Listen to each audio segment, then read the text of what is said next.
Hi guys, welcome back. My name's Jo and I'm the CEO and founder of Navistar Legal, and today I'm here with Reina D'costa. She is the founder of BIzLaw UK. Welcome, Reina. Hi everyone. Hi Jo. Thank you for having me on.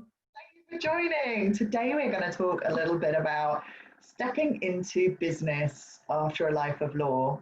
Although it's going to be relating to, the business is relating to law. That's effectively what you've done, Reina, right?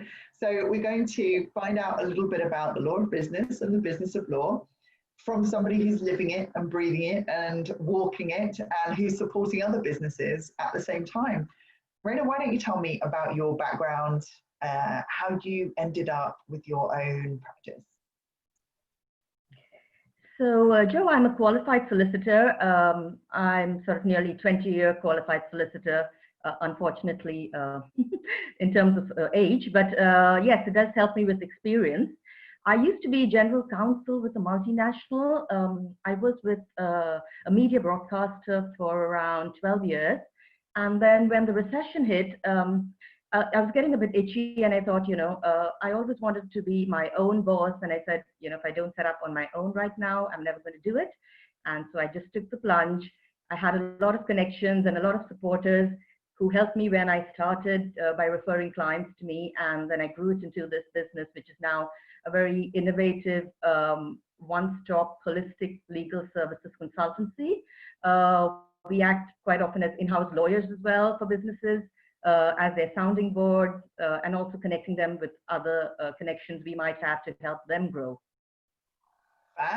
So what is it? So let's talk innovation, because innovation and law doesn't always, it's a little bit oil and water. Tell me what it is that you guys are doing differently at BIzLaw. One thing is we work with clients from all around the UK and overseas. So we are very flexible in our models in terms of how we communicate with clients, be it via LinkedIn or WhatsApp or Zoom or any of the modern platforms. Because not only is it logistically not convenient to actually meet up with all your clients, but it's also very convenient for the client because a lot of them are owner-managed businesses just like ourselves. And I understand how strapped they are for time. So time is money for them, and they would just like to pick up the phone and speak to you sometimes rather than travel into central London with a very formal setup and pay for all the frills. They just want to get the job done by someone who knows what he or she is doing. And therefore our model is built around getting you the expertise without the overhead. So virtual, keeping things cost effective and keeping costs down. But also being able to provide the support. All right, what was the shift that had to happen for you in moving from the legal profession? I know you've not really moved, but you've moved from being strictly a lawyer or GC into being the owner of a business. What's the mind shift that had to happen? Well, obviously, the main thing is marketing and sales, I would say, because when you have your own, when you're working for a company, I already had the plus point of being in-house, which meant I could understand the commercial side of things, unlike a traditional lawyer would. But what I had to add on in terms of a new hat as a business owner was understanding how to get myself out there, how to pitch more. And I think every lawyer now, even in a law firm, has to do that, because there's so much competition out there that you've got to hone your marketing skills and your sales skills and, get your testimonials out there. And I'm happy to have 5-star testimonials so people know, like, and trust me. And typically most clients come through referrals, which is great. Yeah, that is the benefit. And also it's all about people then, isn't it? People Exactly. go, oh, I work with Jo or I work with Reina. Oh, you should speak to her, and this will be, great. Are you finding that? What are some hard-won lessons that you struggled with? I mean, sales and marketing is one of those. I imagine it was for me anyway. What are some of the hard-won lessons that you've experienced in life and business generally? I think I had to become a bit thick-skinned because quite often I would take it personally if a client didn't convert. And then I realized that that's something very normal and most businesses face, a very low conversion rate. So just getting to grips with that, especially if the client doesn't know you or, has come to you from the internet. and just really doing your best anyway. And in the hope that one day they will come back to you, they will remember you, or if they don't have a budget at a particular moment, give them a bit of help to get them on their way.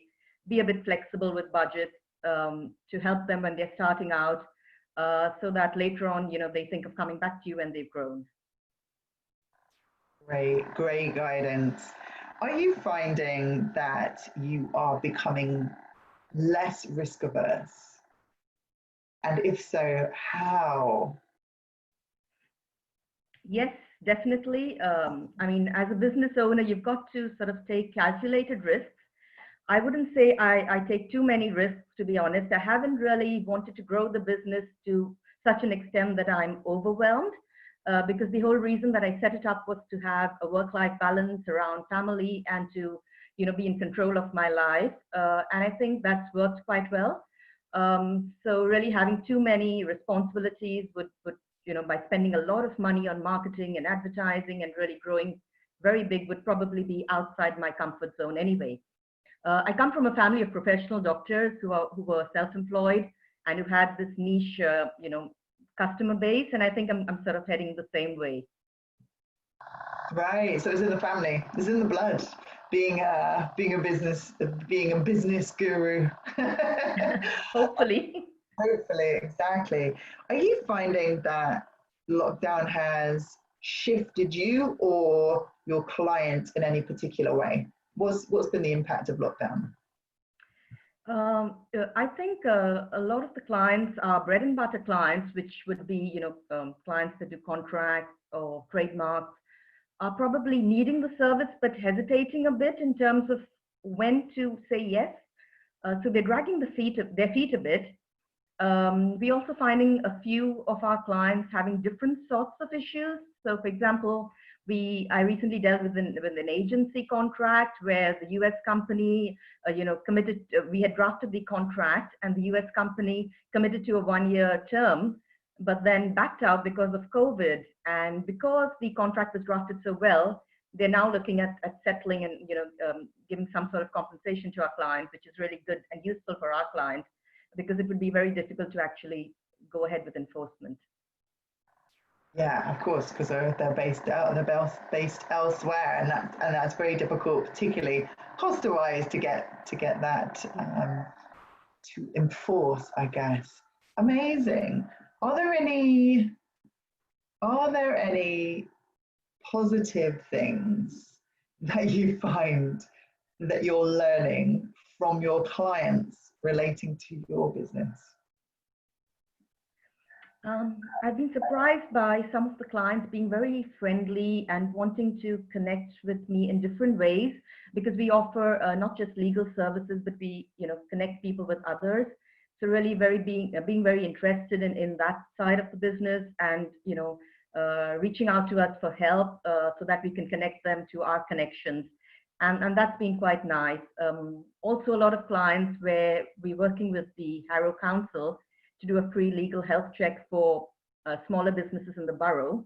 A lot of them are very grateful, and they give you amazing testimonials, which really makes me feel good. And it's not just about the money, it's about helping others grow as well and be risk-free. What a powerful thing. It's not just about money. Like, what you're doing is about supporting people, and these are people who may not necessarily have the budget to have a legal team, but when it matters, that's when they bring you in, isn't it? So you can help support them during the times when that budget perhaps isn't there. Are you what do you love to do in your profession and in your personal life? In my profession, I think more than just the legal work, I love to meet and connect with people, to find out what makes them tick, and to really build a bond. With regard to my professional life, I think that also helps me become a better lawyer, by asking a lot of questions and not presuming what the client wants. In my personal life, I really like to watch good biographies, spend time with my family, and go for Zumba, things like that. Zumba. I know so many people that love a good Zumba class. It's such, to think it was not even around a number of years ago. Like it's something that has really come in the last, oh yeah, probably 5 years, but certainly it wasn't around before that. Yeah. I guess before that was called aerobics, which just was different things. Are there any guidelines that you would give small businesses who are out there at the moment, and we're coming out of lockdown now? Any guidelines that you would give them, or guidance that you would give them, things that they can do? I think from the practical point of view, be really flexible with your business model, and go with the flow, do what's working, drop what's not working, and also be very flexible with your employees and staff if you have them, and have a mindset where you're actually looking at performance and output, also giving them slack when they have family problems, and really working around your employees and what works best for them, and how is it that you can support them to do their best. That will really come back, and they will be really loyal to you later. With regard to the legal side of things, I would say take on our legal risk offer, because it's free, you've got nothing to lose, and we might help you save a lot of money by actually following the motto that we have, which is prevention is better than cure. Definitely prevent the issues rather than have to cure them later. It's like putting out the fire, moving the firewood before it catches light, rather than putting out the fire afterwards. That's the analogy I use. Love it. Reina, how can people get in contact with you? Who do you work with, and how can people get in contact with you? So I work with all types of businesses. We also have a team of consultants all around the UK. And so we cover all areas of law, ranging from property to family, to wills and probate. So you can come to me for any type of legal issue. My area of specialism, though, is business, commercial, corporate, and IP law, and a bit of cross-border work with India as well. You can get in touch via the website, or on WhatsApp, as I said. It's very flexible. Facebook Messenger. All our social media links are on the website, which is www.bizlawuk.co.uk, or just Google me and you'll find me online. Great, yeah, that's where I see you. A lot of the work that you do online. LinkedIn is a great place to connect with you. Reina, thank you so much for sharing. How can we support you? Well, how can I support you? Joe, definitely, I know you're doing a lot of similar stuff, and that's great, but it's lovely to collaborate as well. So if there's anything that you guys don't do that you need help with, please feel free to come to me, and vice versa. Similarly, I just love these videos you're doing, which is really exciting for you and for people watching them. I've been watching quite a few. And I'm and I'm looking to promote this to my followers as well. So yeah, just get in touch anytime with regard to anything you might need help with.